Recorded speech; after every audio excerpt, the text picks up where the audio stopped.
right, it's good to be back. It's been a few weeks since a scheduled full-blown Yakin with Yukon's happened. So hopefully you guys had a good WrestleMania, which is why we didn't do it a couple weeks ago. Hopefully you had a good Easter, which is why we didn't do it last week. So it's good to be back. Good to be back in the saddle. Got a whole brand new guest for you guys this week. And it's going to be that way for a while. We're mapped out all the way through June. I'll go over that schedule here in a little bit. But it's good to have you guys on. I don't know if anybody's on yet. Doesn't look like by the comments, but that's okay. Everybody kind of rolls in a little late. So hopefully you guys are having a good weekend. Excited about today's guest. This one's actually been booked out for a while. Him and I have had this on the books probably for a couple of months now. So very happy that Size Geek is on the show today, joining us on Yakin with Yukon. As usual, as you guys are rolling in, if you have any questions that I don't ask or something you want to know about, Michael Cherry, what's up, my friend? Go ahead and put them in the chat, and I will be sure to ask the questions as well. So let's do it. Without any further ado, let me cue up his music, and we will bring in the guest of honor.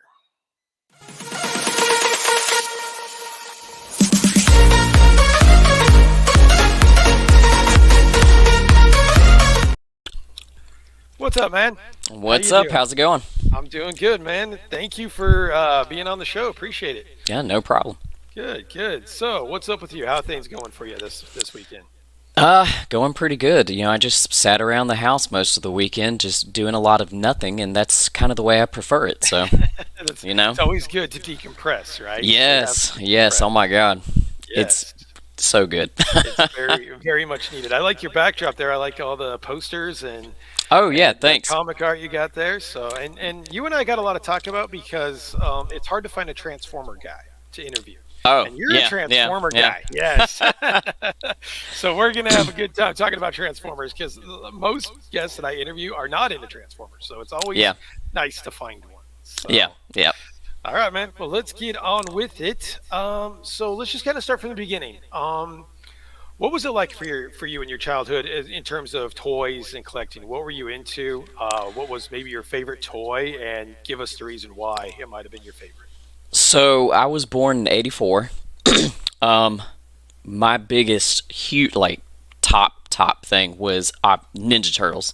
Okay. You know, who wasn't into the Turtle Mania and everything? But so Ninja Turtles was definitely number one. I'd probably have to say my favorite toys from them was the four original Turtles.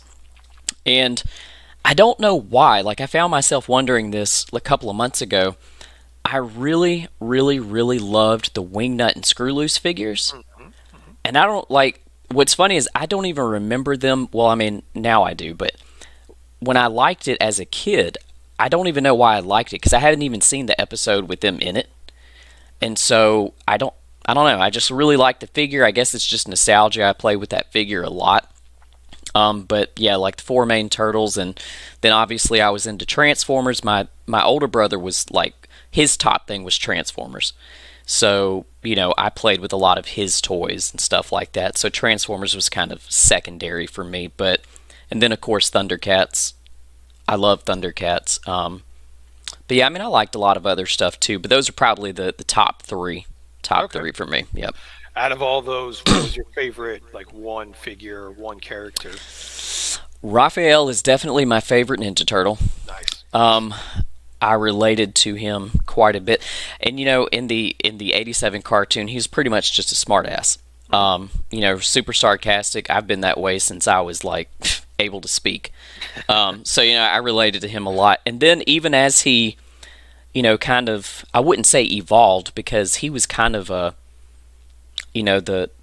hostile one in the comics, so I can't say evolved, but you know, for us, because most of us didn't know about the original comic when the cartoon came on. So, but even when he started to get he's the hothead, he's the hostile one, I definitely still relate to that. You know, he's definitely my favorite Ninja Turtle. I relate to him the most.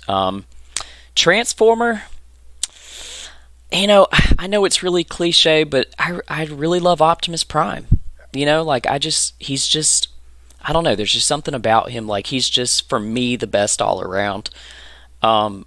I did kind of get tired of, he's kind of the good boy type situation, kind of like Captain America, like he's just always a Boy Scout pretty much. And but yeah, Optimus Prime definitely for me. And I don't know why, but I've seen a lot of people give Hot Rod a lot of hate like and all everything. The time. Yeah. Like all the time. But you know what? As a kid, he was a cool ass looking Transformer.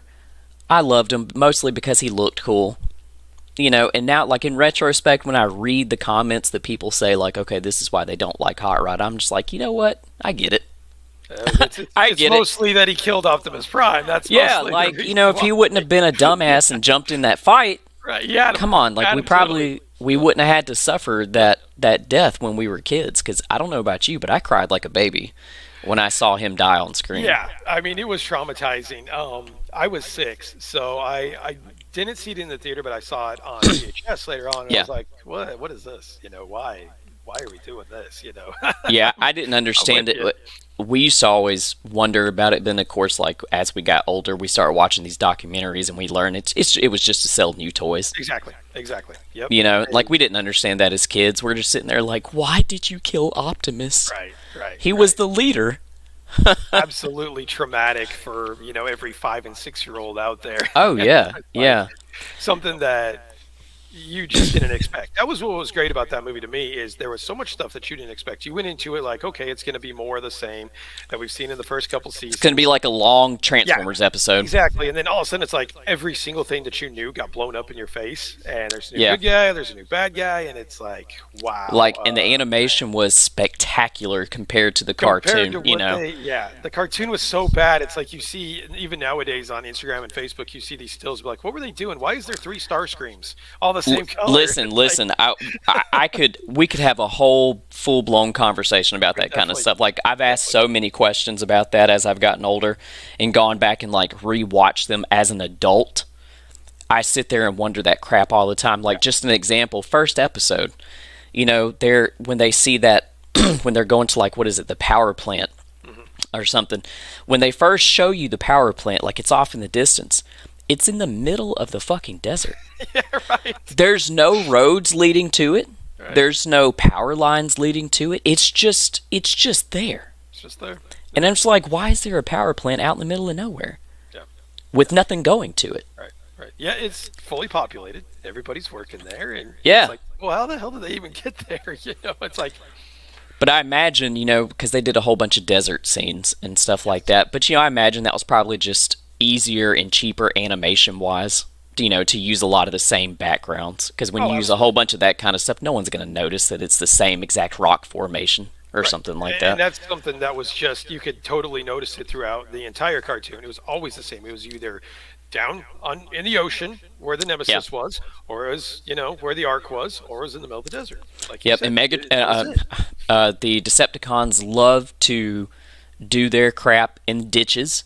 Right. They were always in ditches. Always in ditches. That's where the space bridge was, in a ditch. It's where everything was, apparently. Right. Right. In a ditch in the desert. You're right. We could have an entire conversation. Yes. About this, so. And the same, the same thing applies for like Ninja Turtles, Thundercats, like all of them. Come on, back in the 80s, they didn't really. It wasn't really about that, continuity or that quality or something. They were just wanting to sell toys. They just wanted to sell toys, right? And it was and kids didn't notice. No, they didn't care. Right. When kids started getting upset is when they watched Transformers, they got Ironhide, and then they got that piece of shit toy, and they're like, "What the hell is this?" Dude, we never had that. Like Ironhide, No, it was horrible. Yeah. It was horrible, and Megatron was horrible too. Megatron was awful, man. It was awful. Like I don't think we ever had a Megatron or an Ironhide, but I knew kids who did, and I just wouldn't even play with it. It was just that bad. But then there were, on the other side, there were the ones that were good. Like Sunstreaker was actually pretty good. Optimus Prime was pretty good. Prime was great. Yep. And then you got Bumblebee. Like the little the smaller ones. He just basically boop boop. Oh, you're done. Mm-hmm. That's it. Like we never had him either. It's fun. I'm sorry. Like comment. I'm ADHD. I get off on tangents sometimes. You're good. But what it's about, man. We had the GoBots, like version of Bumblebee. Do you know what I'm talking about? I know what you're talking about. Okay. We had that for the longest time. I thought that was Bumblebee. Like, I have pictures of myself as a 3-year-old kid sitting in front of the TV playing with that toy.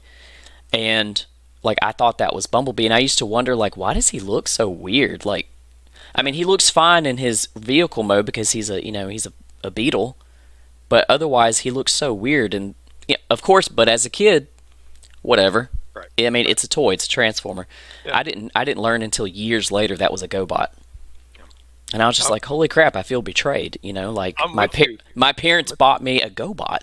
Yeah. It's like, geez, you're gonna need therapy for this because you got a GoBot instead of a transformer. I'm scheduled to start next week, actually. You know, I had the. You remember the gray jet that kind of looked like Starscream for the GoBots? Yes. Yeah. That was my Starscream. I didn't get Starscream, so that was my Starscream. You know, so I'm with you. I was a little traumatized by that too, I suppose. Yeah, but again, you know, we still played with them. We still loved them. So. And back then, they were made of die-cast, so you could beat them around. Oh yeah, throw them around, and it was great. You might get some paint chip off or something, but they're still good to go. Exactly. Yep. Let me welcome a couple more people that are rolled in here. Jeff McElway, what's up, buddy? Legacy of Nerd, and Mr. John Joker. Good to have you guys on. All right, so that was a little bit of a tangent, but that's okay. So, yeah. So now, going forward, we talked about your childhood. Going now, what is it about toys? I probably really know the answer to this, but what is it about toys that makes you collect and makes you start a YouTube channel and makes you share it with the world? So I've always collected, not necessarily toys or action figures or whatever, but I've always just collected stuff ever since I was younger. And but back about like 2013, I started collecting Funko Pops. You know, I think that's kind of how a lot of people get into it. And I still have a whole bunch of them. But, you know, as far as action figures and collectibles and stuff, it's definitely nostalgia. Definitely. And so, you know, especially like when you go to conventions and toy shows and you see figures that you had as a kid, and it's almost like my favorite thing is watching videos of that or going to the shows myself and seeing a toy that you had as a kid, but you didn't remember it until you saw that toy sitting on that table. Right. And that's the most exciting thing for me. It floods you with memories. It floods you with, you know, those good times. I mean, like, you know, you wake up Saturday morning, you sit in front of the TV watching cartoons, playing with your toys, and you could do that like literally all day. Right. And there was nothing stopping you. You didn't have to worry about anything else. But as far as the YouTube channel, so I started, you know, I can't remember what prompted me to look it up, but for some random reason on YouTube one day, I searched like nostalgia toys or I don't know, something like that. And the first channel I ever watched with stuff like that was Ree's Retro Toys or something like that. Yep. Ree's, you know. And he had like this awesome, he does have this super, super awesome Ninja Turtle collection. And I got obsessed with watching his videos because of all the Ninja Turtle stuff. But then as far as toy hunting, you know, first person I saw was Man Cave Collectibles. And so I'm just like, you know, I start watching all these videos about it, and I think my wife looks at me one day, or I actually started going out like toy hunting looking for this stuff that I found, or I saw in the videos. And my wife looks at me and she's like, well, why don't you do that? Like, why don't you try to make a video of toy hunting, you know, because you seem to enjoy it, so why don't you try to do it? And I was like, hell, why not? You know, it's not like you know, what do I got to lose? And so, exactly. You know, you start getting, I mean, it's still just, you know, it's a hobby. It's a hobby. Absolutely. It's nothing, you know, super serious or anything. But once you start doing it and you start interacting with these people that will comment, you start seeing your subscribers go up, and people, you know, just the whole community is just super, super awesome. Just super awesome. You know, like, it's not every day you can get on and chat with people about toys that you grew up with. Absolutely. Or just, you know, just memories. Even if just talking about, like we were talking about Transformers the cartoon, like, you can't just talk to like anybody about that kind of stuff. No, most people look at you weird. Yeah, well, you know, the first, number one, they're going to be like, what are you talking about? Right. Or they'll look at you and be like, aren't you a grown-ass man? Yeah. I mean, yeah, I am. But I can still be who I want to be and do what I want to do. I thought that's what grown men do. You know, like, I thought I could just be who I wanted to be. But no, I mean, I really like the the community. I think the community is like the biggest thing for me. I just enjoy it. Just really enjoy it. I'm with you, man. The community is absolutely awesome. The amount of support that's flown out through all these guys Right. that are with me, you yourself, and just it's an unbelievable thing. It took a while to learn that, but once you learn it, man, you really see it. So I'm with you, Right. man. I'm with you. Yep. So how long have you been doing YouTube right now? Uh, I'm not even at a year yet. Okay. Well, I had posted videos to YouTube before, but nothing related to anything that I'm doing now. So I think I posted my first video like in, you know what, honestly, I can't remember. I think it was like August or something like that. Okay. So yeah, You're it doing was good, August. man. You're It doing was really good August. for that. That's good. It That's was good. August. I posted my first video. Yep. Okay. All right. So what is your ultimate goal with YouTube then? What is it? Is it to get monetized? Is it to just, continue doing what you're doing and share your hobby with other people? What is the ultimate goal for you, do you think? Um, I think just try to, just I guess get as deep into the community as possible. The whole get monetized thing. I mean, sure. I mean, that's nice. Look, in my opinion, this is just my opinion, but anyone who tells you that, getting monetized, isn't really that well. I mean, it's not a big deal, but if anyone tells you like, oh, like if I were to get monetized, it wouldn't matter. Like, I mean, come on, you would be getting paid to talk about Matters a the little bit. things. Yeah, I mean, it does. I mean, even if you're only getting like $5 a month, who cares? I mean, it's still awesome to feel like, holy crap, I'm getting paid to talk about the things I talk about. Interact with all these people, make content for people who share the same, common likes and dislikes and stuff like that. I mean, of course. But I just love getting into stuff. I love learning about stuff that I didn't know about before. Because there are so many other people out there that are way more knowledgeable about this stuff than I am. To me, like when I see other people like in their videos where they're talking about like my buddy Eric from No You Grow Up. He's a little younger than us. I think he was born in like 87 or something like that. But his thing, he's huge into Ninja Turtles. And so when I first started talking to him and watching his videos, I'm like, holy crap, this dude knows so much more about Ninja Turtles than I do. Like, You think you know a lot, then you see oh somebody yeah, that, yeah. wow, Yeah, and it's awesome. Like I love being around people like that you can learn stuff from. So, but yeah, I think it's just definitely the community, just getting really into it and feeling like you are among your people, so to speak. Right. No, that's a great way to say it. I'm on your people because whenever I do this show, it feels like it kind of feels like family a little bit. It's like my toy family. You And you it's feel like accepted. you do. You definitely You know you feel accepted for being a nerd and collecting action figures, which is, I mean, exactly. where else can you get that? You can't get that anywhere else. Right. So, I mean, that's the thing. Let me welcome a couple more people. So, guys, I got to shout out a new guest, my brother. My brother is on. This guy, my brother, is half responsible for the Yukon Phil name. The Yukon part is me, the Phil part is him. So, Dano, thanks for being on, buddy. Glad to have you here, buddy. And Michael Cherry, we said hello to you. Rolando, good to have you. All right, so I think that's everybody. Again, if you guys have any questions as we're going, please put them in the chat. Be sure to ask them. Let me go back to my notes. I totally forgot where we were. How did your name originate, by the way? Okay, so The my Yukon name. Phil. Okay, so like I said, it's half me and it's half my brother. So Right. I live in Yukon, Oklahoma. Okay. So there's the Yukon. The Phil thing. I mean, you have to ask my brother about that. He just one day when we were about 20, he just Yeah. started calling me Phil. I'm like, why do you call me Phil? He could never answer it. That's some He's crap like, "I brothers just do. like it." That's Some crap brothers do. do. Right. Yep. Right. Yep. Yeah, he can never answer it, but he's always calling me Phil. Whenever I text him, he says, "What's up, Phil?" And I'm like, "Well, that's a really good name. That's a good alias to have." That way Yeah. people don't have to know my real name. I've since said my real name, but I'm not going to Yeah. spew that out. But it's just, I was like, those two kind of match up. It's like where Yeah, I I mean live it does go well together. Yeah, Like yeah. I'm not gonna lie, when I first saw the name of your channel, I thought that you were like from the Yukon. Like, you know what I mean? Like not Yukon, Oklahoma, like from the Right. Yukon.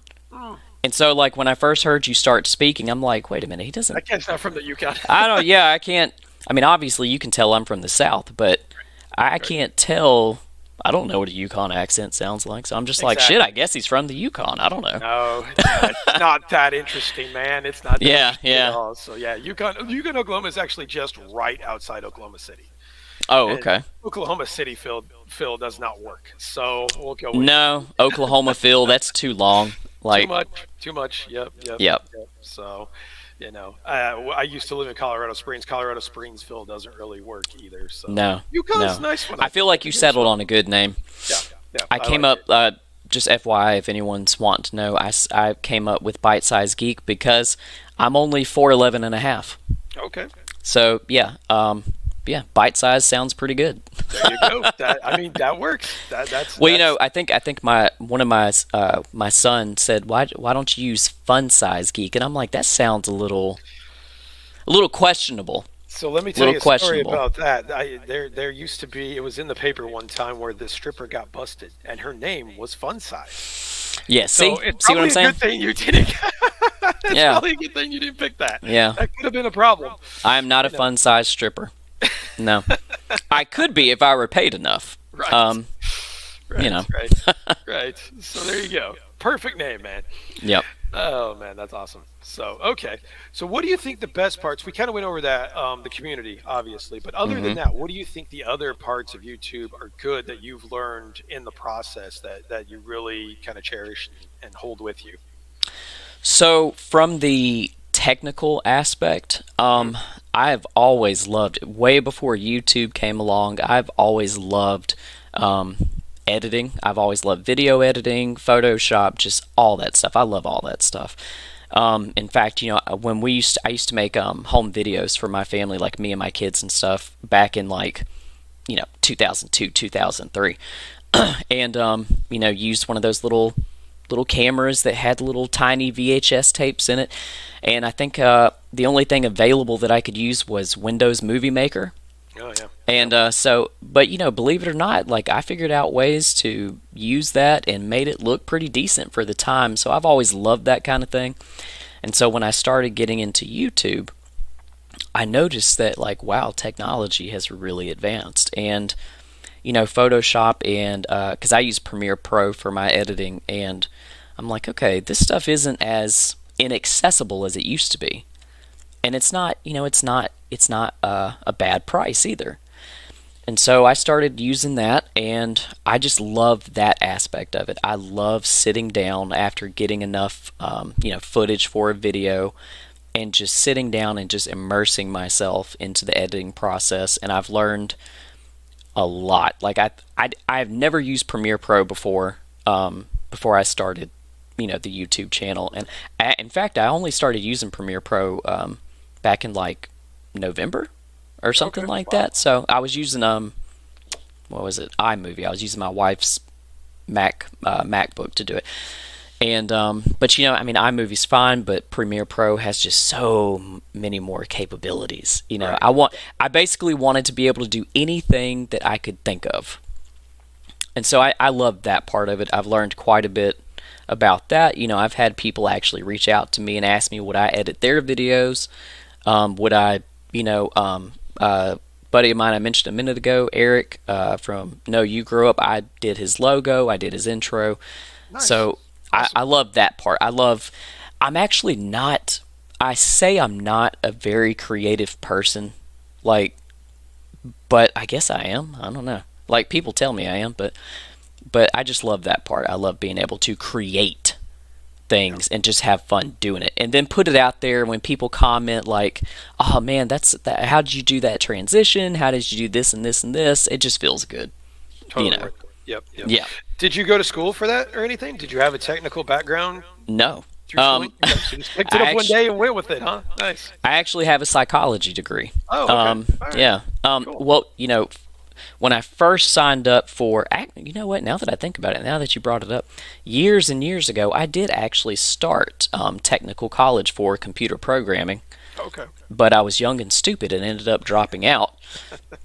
I think I was like 20, 21 at the time, and I was an idiot. But when I went back to college at like, I think I was like 24, I actually signed up for graphic design first. Oh, all right. But by the time the first semester started, I changed it to psychology because I've always had a fascination with psychology too. So, and I figured and at the time, the reason I didn't go with graphic design was because I didn't feel like I was creative enough.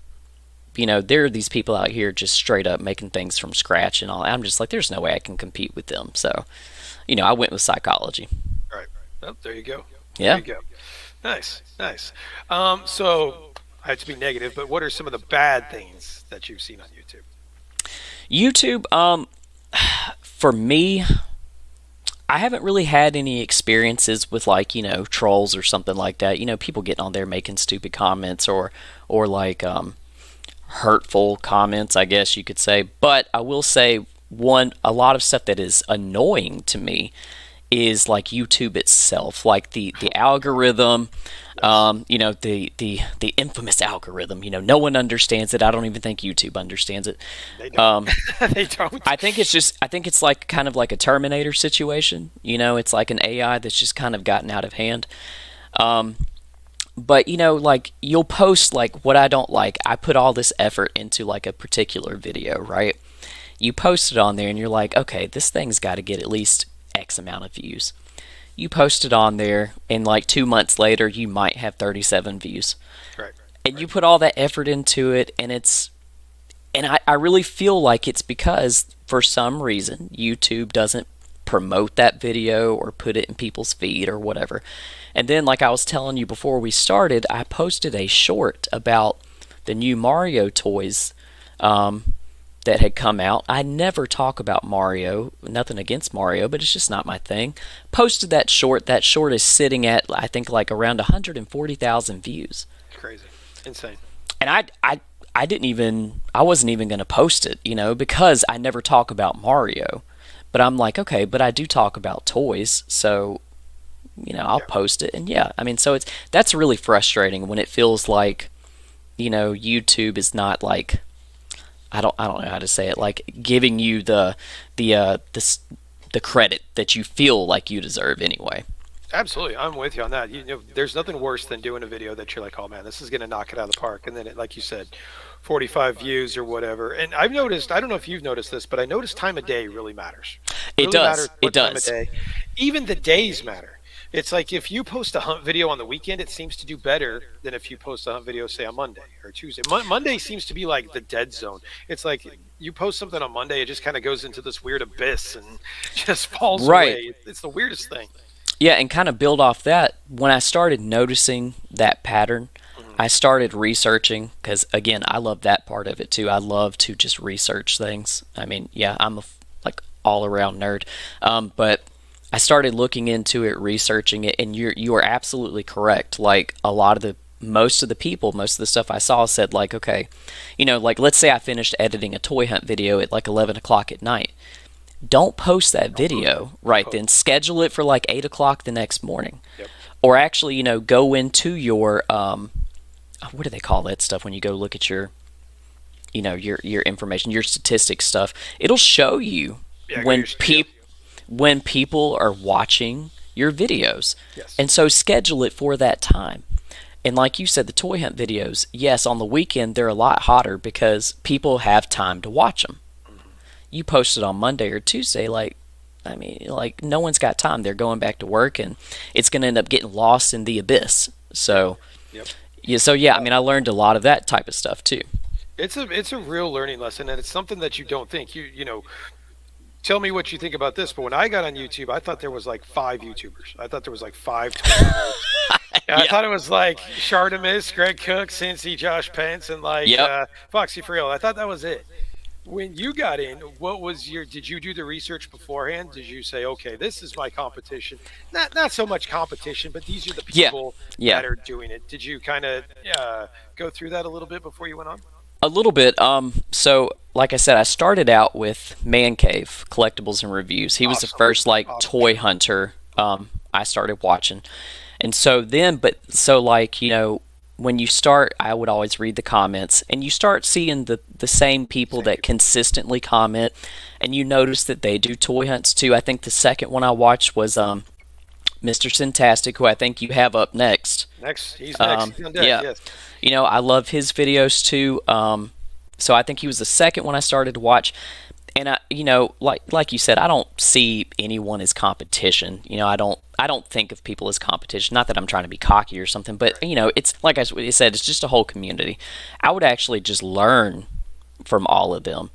And then I think I was watching Century, the Mad Collector. I think it's just Century TMC on YouTube. But so I was watching one of his, I think it was Toy Lanta videos, and there were several other people in that video with him, Greg Cook being one of them. Yep. And so I started watching Greg Cook. I started watching Big Dub. I started watching several of those people too. And it just kind of spreads out, and you end up subscribed to 57 different people within a week. Those are all the people coming in your feed and your suggested Yeah. videos. Yeah. Oh yeah. And Well, I you would don't realize how learn big- from each of them. Right. There is something you can take away from each and every YouTuber. Everybody's got their own style. Like Legacy. Legacy, he is pretty much right now strictly Power Rangers. He's gotten away from toy hunts. He does news. He's doing interviews. He's knocking it out of the park. He just got over 1,300 subs. Congratulations, Daniel. Nice. But I mean, he has got a niche, and he's stuck with the niche, and that's what's kind of blowing him up. Is that people Right. know where they can get their Power Ranger news? and Right. That's what they do. I think. So you've dabbled in reviews too. How have the reviews gone for you? I'm not gonna lie, so my review videos don't usually get a whole lot of views, and I really feel like that's kind of my fault, because I'm not so much, some of the times when I do reviews of figures, it's usually like a figure that's been out for, let's say a month or two, and people have already done review videos, people have already seen what they want to see about it, so, but I still enjoy doing it, so I'll still post the video. I haven't done one lately because I don't have like an area in my house that is like exclusively used for like my YouTube stuff. I did it one time, but I let my wife use it for her at-home office. Well, that's Yeah. She started working from home, so I mean, she Gotcha. needed like her own space, and like I said, YouTube is just a hobby. But see, like right now, I'm in my bedroom. Like we have this gigantic bedroom, and I have all this stuff back here. But so the setup to do the toy reviews started getting just way too, it's difficult. so much to do. Yes, it is. And so I'm just like, okay, I'm setting up all this stuff. It takes me like 30 minutes to get everything set up. I'm sitting here doing this video only to get let's say 47 views. I'm just like, is it really worth it? It doesn't feel like it's worth it, does it? I'm Yeah, totally with yeah. you. I Totally enjoy with you. doing it, but at the end of the day, like, come on, I end up more frustrated than anything. Yep. And so, like, it's just not worth it. Well, and like we were talking about backstage, when you're in an area where you don't get things first, you're just a Exactly. repeat. You're a repeat from what you said, from what people have already done, and it's like, is it worth your time to get the 45 views or whatever it is? And yeah, I'm absolutely there with you. It's a lot of work. It's a lot of work to not only get everything set up, but then to edit, and for 45 Right. views, not really worth it. Now, I will say, though, I feel like I probably will start doing some more reviews because I just today got something that's going to let me do, like, the overhead views, Oh, okay, cool. which is something I've always wanted to do because, man, it's just so much easier to do it that way. And then I also have a gimbal because, like, before I was using a tripod that would literally sit right in front of me. Yep.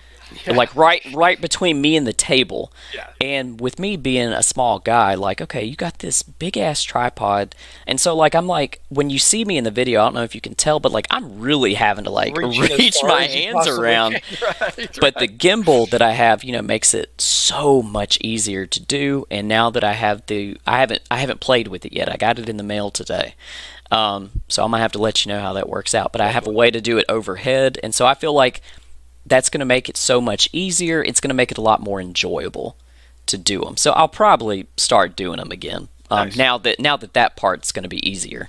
Awesome. Cool. We'll Yep. definitely look forward to that, man. That'll be awesome. Yeah.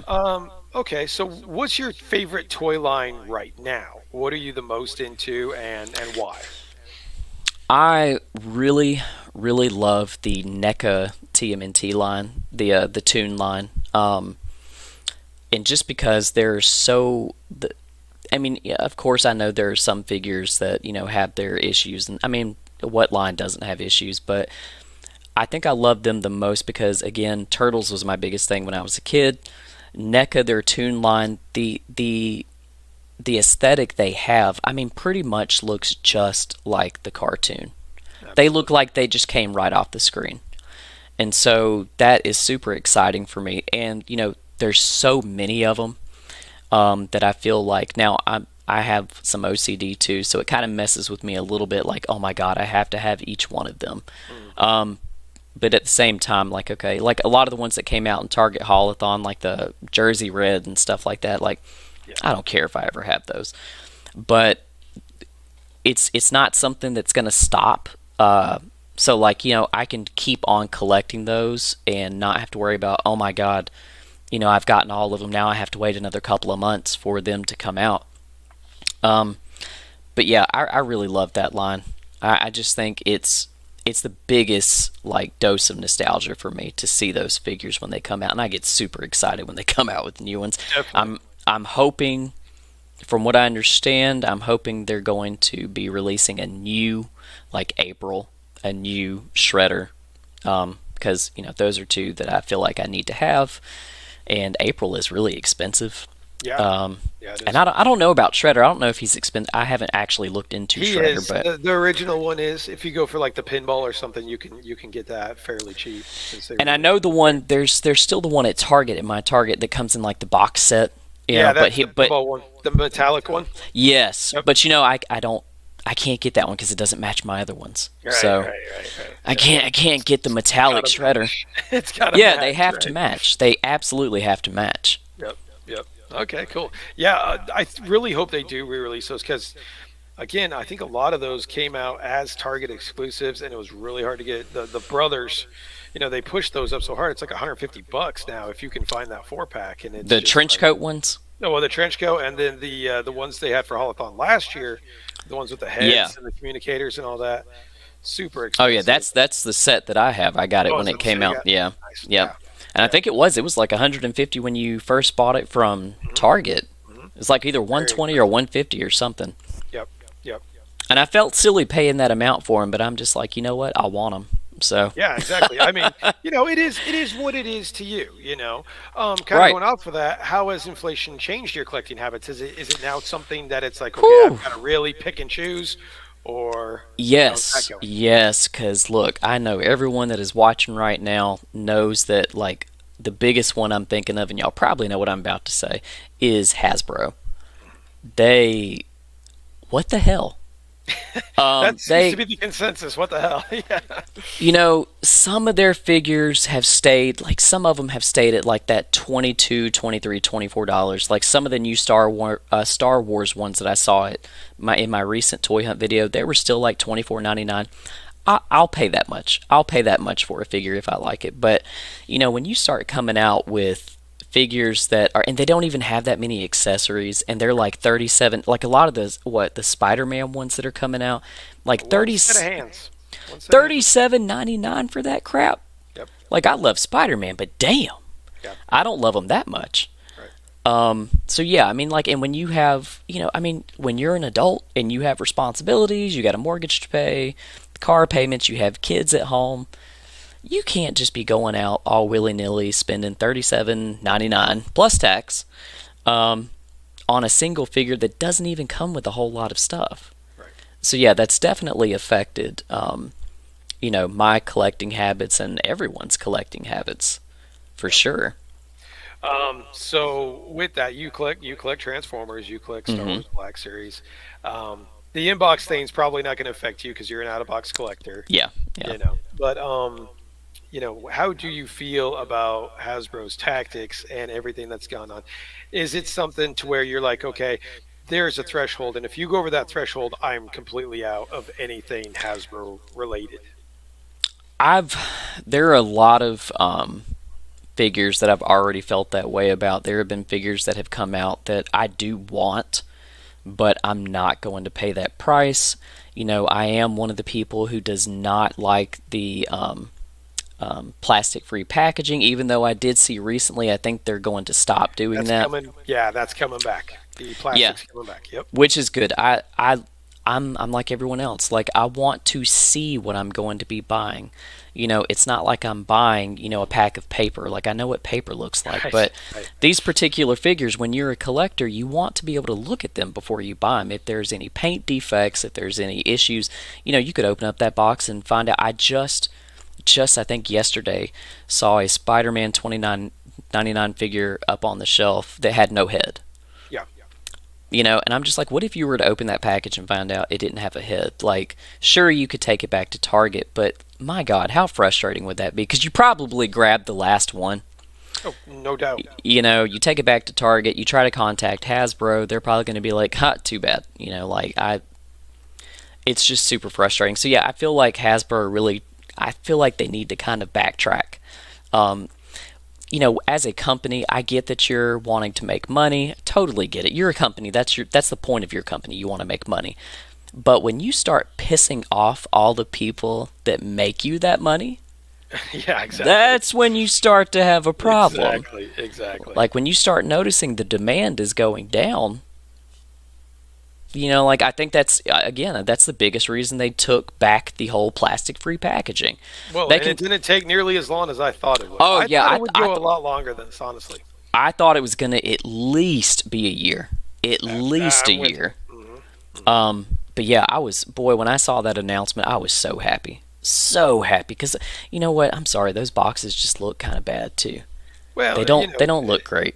they don't, and then you get in there and you kind of shake it around and you hear that paper. I always compare that paper to, like, when your grandma, it was Christmas and It's she like filled that tissue paper. bag. And exactly, it's tissue paper. She filled the bag full of the tissue paper, and it's like, what, this is what we're getting in our action figures now? Come on. Yeah, it's It's so good. ridiculous. It's so good. So okay, cool. Let me welcome a couple other people. Real Batman, he's going to be on the show in May 7th. T3, what's up, buddy? And Phase 2 action figure review. T3 is going to come back on the show in June, so check that out. You guys are rolling in late. Late. So, anyway, okay, let me go to my next question here. We're getting going, and I'm losing my spot. Okay, so let's go back to YouTube for a minute. Mhm. If someone was to come to you and say, "Hey, man, I'm thinking about starting a YouTube channel," what advice would you give them? And say that they come at you a month later, say, "I want to quit." What advice would you give them for that? I think the first advice I would tell them is to try like research first.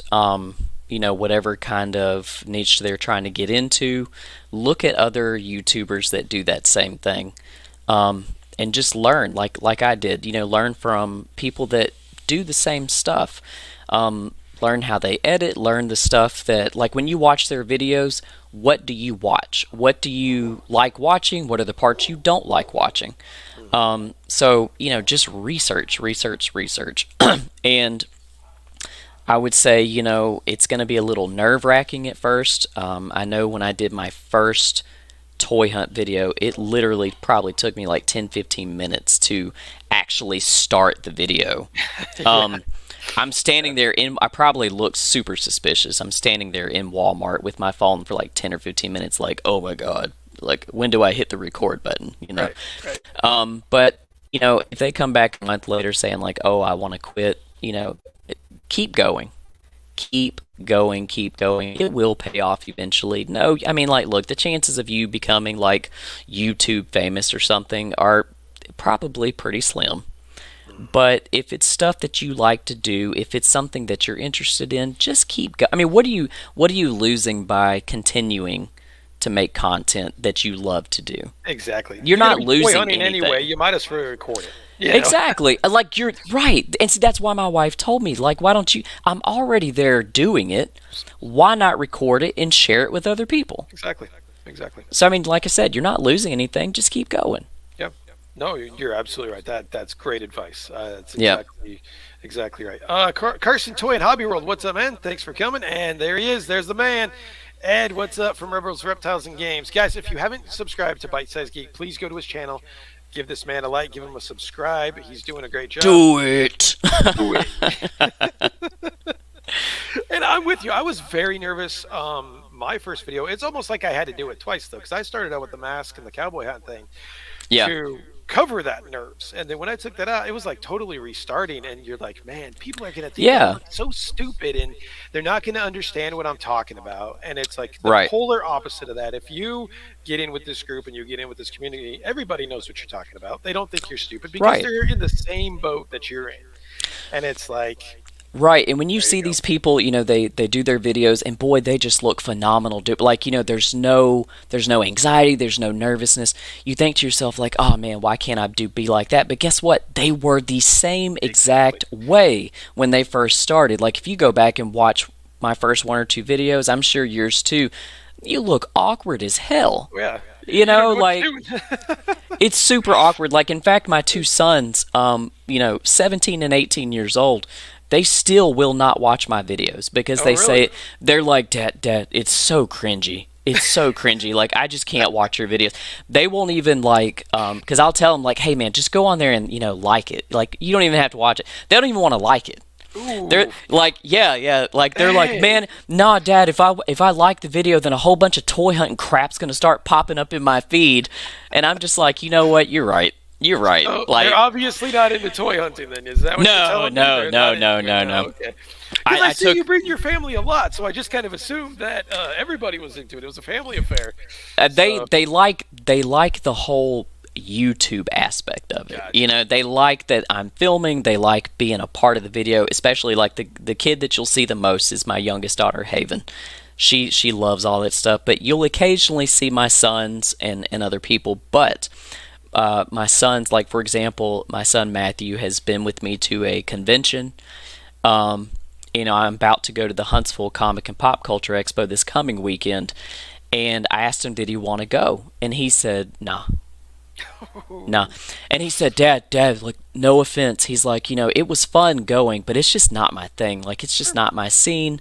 Which, hey, I get it, but yeah, I just think it's kind of funny. Like my daughters, they'll watch my videos, they'll like them, they'll sometimes even comment like, "Oh, good job, Daddy," But my sons, nah, nah, It's not happening. they're too cool for that.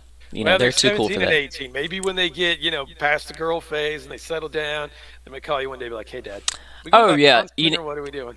what's funny is they think the videos are really cringy, but then when they see like, a video has like, I think my Halloween video got like 7,000 Yeah. likes or something. They're like, oh man, Dad, that's awesome, man. Oh my God. I'm just like, oh, now you're interested. Now you're cool. Now you're interested.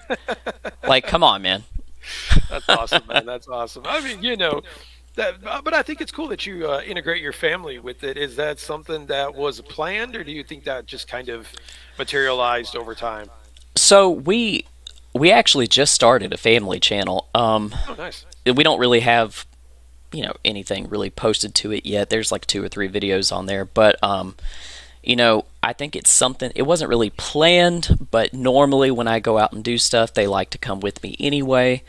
And so it was going to be way too annoying for me to try to like avoid getting them in the camera or something like that. And the way our dynamic is, I would absolutely say, like even in the description of the family channel, it says like, if you're basically coming here to see some picturesque, perfect family, please go find another channel because we are not those people.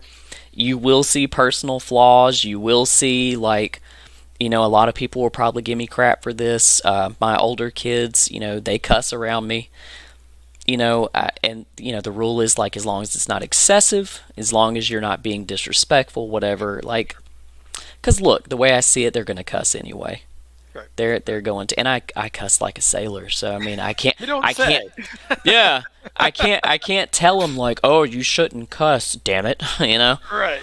So, you'll see that kind of stuff, and that's just us being real. Like in fact, I've had people message me like, oh, are y'all just acting, or is that the way y'all really are with each other? I'm like, no, in fact, we're worse in real life. Like, we're a lot worse. We actually tone it down a little bit You for guys have cleaned YouTube. it up for the video, huh? Yeah, yeah. Right. Like, one of the videos in my family channel, my youngest son just had his first birthday, and I got some video. I always do like 2 edits. One for like personal, like my personal one's like an hour and a half long, and the one I posted to YouTube's like 10 minutes.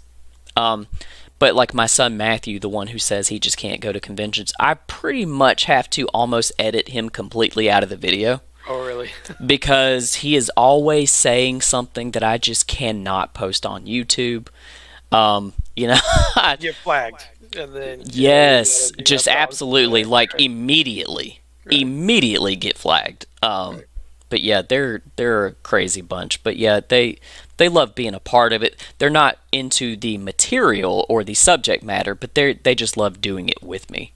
Nice. That's awesome, Yep. man. Yep. To get you have your kids. I've recently put my kids into because they've been interested. So I have them do the toy haul with me at the end, and Right. man, they start really getting into it, and it's cool that they take an interest in what you're doing, and they might not be into the material, but they're into what Dad's doing, which is Right. really the coolest part, you know. Like my daughter Haven, the one who's the most into it. She's the one who's coming with me to the convention this weekend. She loves filming for me. Nice. So Well, you got she's your own like, film crew. That's awesome, yeah, man. yeah, like, oh yeah, and she's gotten where she's really good at it, you know, That's like awesome. she loves doing it, and so she's super excited about going because we actually have media passes, so she's excited that we're going for free and that she gets to have like the little badge that I don't, says like media pass or press pass or something. So Right, right. she's probably gonna feel like a badass walking in there or something Nice. like that, That's But very yeah, cool, man. she loves that part of it too. Awesome. Very, very cool. Yeah, it's always good when you get the family involved. That's for Right? sure. Yeah. Yeah. So you kind of answered my next question. I was going to ask you if you watch your own videos. Obviously, you do. But Yes. when you're going through, what critiques would you have for yourself? Is there, as you've gone through, what have you needed to, what have you said, I need to change, I need to do this to make this better? Whether Oh it be man. you, whether it be the way you film, whatever it is.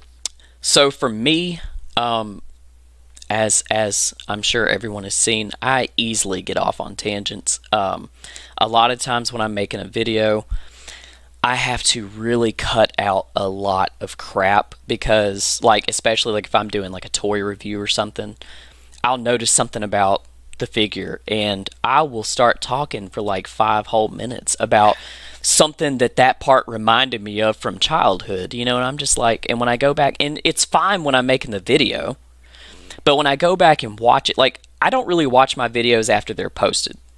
I watch them to edit them, of course, but I don't really watch them after they're posted. But so when I'm editing and I start noticing, like, holy crap, I just talked for like 3 to 5 minutes straight about the loose leg on this figure. Like, and as I'm watching it, I'm like, dude, I'm boring myself. It's not good. Like, Yeah. and I've learned that people, like when I watch toy reviews and stuff, a lot of the like kind of fluff, the extra stuff that people will say, I'm just, I will skip past it. And so, unless they're saying something just funny or interesting to me, I'll usually skip past it. And so I'll cut out like that whole I'll start out with like 30 minutes of video, and by the time I'm done, it's down to like 8 minutes Nice. because I have to cut out so much crap. And then like I'm way better off the camera than I am on the camera. Like, it's so weird because I'm not a shy person at all. I can walk up to anyone anywhere and start a conversation. I'm not going to be awkward. But as soon as you stick a camera in my face, I'm just like, The shyness yeah, comes out. Yeah. yeah, and it's like, I don't know what it is, but like, I'll have to do several takes to get something. And I'm very, my wife has pointed out, I know she's probably watching this right now, so yes, I'm mentioning you. She points out I'm not very good at conveying emotion, like conveying excitement or something like that. And she's not wrong. I feel a lot of excitement, but I suck at like expressing it, Sure. especially on camera. So like a lot of times when I'm on camera, I'm just like, yeah, I'm really excited to open up this figure, Right. Right. and it's so awkward and cringy, So Yeah. yeah, I definitely critique myself a lot. Okay, cool. Yeah, I mean, I don't think you're a good YouTuber if you don't. I don't No, if you're yeah, not you're right. willing to go through and say this is what I need to work on, this is what I need to change. You're kind of a crappy YouTuber because you're Yeah, just kind of like, okay, now I'm going to do it however I want, and if you don't watch it, then screw you. So, yeah, that's kind of the mentality. You do. I'm with you to where it's like, it is your channel and you should do what you want, but there is a Right. certain point where you also do need to listen to the audience a little bit. Yeah, The exactly. audience Because is. why Go else ahead. are you doing it? Well, exactly. You want people to watch, don't you? Right. So to a point, you do need to listen to your audience. It's like, when you go to McDonald's, you want to buy the food, but if the food sucks and you tell them and they don't change it, you're not going to buy the food, right? So it's Exactly. the same exact kind of thing. Exactly.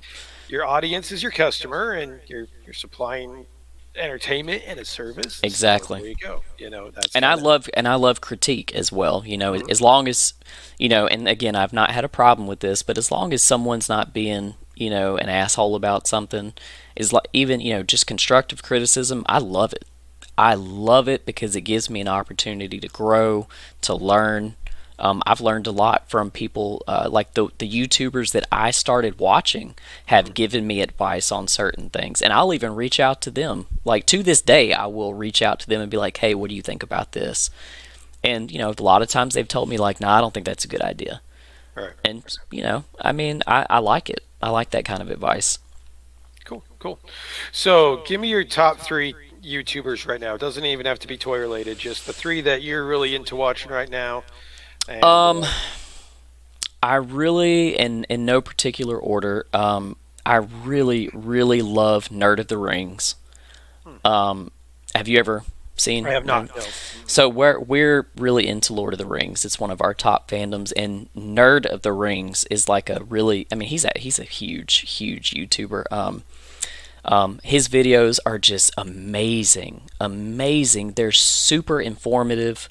A lot of the art that he uses to his talk about the stuff in his videos are from different artists, and he gives them credit, even links them in his description. Wow. So Nice. like he's bringing a lot of attention to a lot of people. Let's see. I definitely, and this is not actually me being biased. Probably my friend Eric, his channel Know You Grow Up. Love his content. I love listening to him talk. But he even has a podcast with a friend of his where he talks about Ninja Turtles. I love listening to people talk about Ninja Turtles. And I like that he's so he's just your average guy. Yeah. He doesn't he seems super approachable. Like when he's making videos, you can tell he's being a little awkward, and you can tell like that's just him, like he's just being a real guy. um let's see, third, I don't know, because like the last month or two I've gotten to where I don't really watch a whole lot of YouTube actually. I really like Big Dub. um he I don't know if you watch Big Dub as well, but Not too much. Not too much. No. he what I like about his content is that he doesn't just talk about like collectibles and collecting and stuff. He actually does talk about, he involves his family, which is awesome to me. He will take them places in his videos, get them to interact in his videos and stuff. And he'll talk about like real world things. Like I think he has a series right now where he's talking about like collecting as a hobby, and then each week is like a different like subject matter within that subject. Like I think one of his latest ones was like collecting nostalgia is important. Yeah. Right. And those are fun to watch because he talks about stuff that you don't really think about until you watch someone else talk about it. So, Sure. but yeah, I guess those would probably be my top three right now. Nice. Nice. Uh, Last question for you. Sure. Other than toy hunts and reviews, is there anything else that you're maybe planning on or thinking about doing in terms of videos or even live streams that you might have on the back burner that you want to share with us? So two things I can tell you. I love going to conventions, and the convention I'm going to this coming weekend in Huntsville, it will be the first convention. Well, that's a lie. I've been to two conventions where I didn't even film anything for some stupid reason, but this will be the first convention I've gone to with the like I know I'm going to film for my YouTube channel. And so that's super exciting. I would love to just get a lot more into that. I actually plan on trying to interview David Yost. Oh, Um, nice. Nice. yeah, and I would love to try to start interviewing some of the celebrities there. I plan on doing like a trivia thing where I walk around to just the con goers and cosplayers and see if they'll do some trivia with me on the video. Nice. And then the second thing is I don't even know what I'm gonna call it yet, but so I had the idea to go and kind of rewatch the original TMNT cartoon.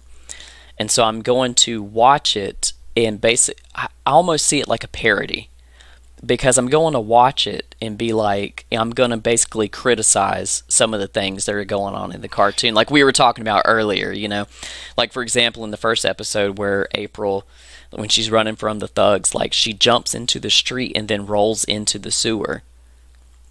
And be like, okay, yeah, she did what any sensible person would do in this situation. She jumped into the street and rolled into the sewer. Like, who the hell does that? Yeah. And point out like the continuity errors, the animation errors and stuff. And I just think that'd be fun to do, and the parody part being like, I'm not really I love Ninja Turtles. I'm not criticizing the cartoon as like in a hateful way. I'm just having fun with it and pointing out a lot of the crap that we all think about. Just those funny observations. Yeah. Yeah. So yeah, those are probably the two things that come to mind. Awesome. We'll look forward to seeing those for sure. Yep. Let's see here. I don't think these guys had any questions for you, so I think that'll do it. Thank you again so much for coming on the show, man. Really appreciate no problem. it. Love to have you back in the future, so you and I will be on touch on that. Sure. Let me get out my phone. Let me run down the list of guests that we have in the coming weeks here, because I can't remember this. There's no way. All right, so next week we've got Mr. Syntastic, who we talked Syntastic. about. We will see how that goes. I'm very excited. Hey, to Mr. listen. When you get him on the video, call him Uncle Syntastic. Seriously, call him Uncle Syntastic. That's not going to get me in trouble, is that? That's not going to get me in trouble. No. Like there's Jersey Geek, another YouTuber that I'm friends with. That whole group. Yeah. Like he, I think he calls him Uncle Syntastic a lot, and so I make fun of that, and so yeah. I'm gonna tell him you told me to do that. So go ahead. I'm off the burner. Yeah. Uncle Syntastic. Uncle Syntastic. All right. Well, he is April 30th. Real Batman, who's in the chat now. He is May 7th. May 14th is Seth Bayer, who decided he wanted to come back. Yeah, redo his channel. Yeah, or start over rather. Yeah. So we'll definitely talk about that. May 21st, Steve-O from Collecting Star Wars. Very excited about that.